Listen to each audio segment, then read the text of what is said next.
ሌብነትን የሚጠየፍ ትውልድ እንዴት ማፍራት እንችላለን? ሌብነትን፣ ሙስናን በነሱ ቃል እንዴት ከኢትዮጵያ ማጥፋት እንችላለን የሚል በፋና ቴሌቪዥን ምክክር ነበር።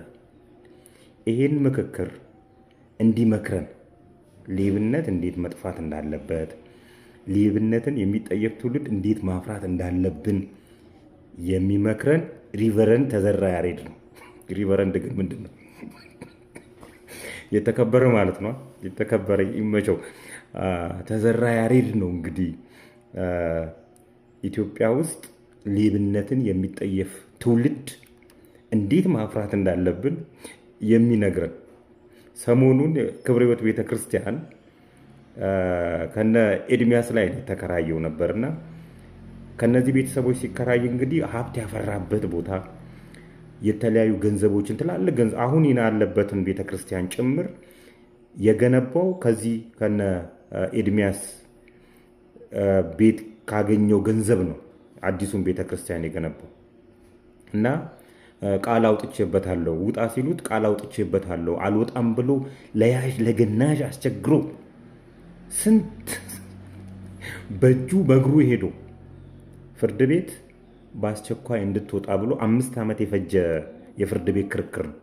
ለዛውም በእጁ በእግሩ እየሄደ አልሳካለት ያለን ፍርድ አሁን በቀደም ወጥቶ ምን ይላል? የተበየነብኝ ለዳኞቹ ብር ተከፍሎ ነው። አሁን እኮ ይሄኔ ነው በቃ ማን የከፈለው መባል ያለበት።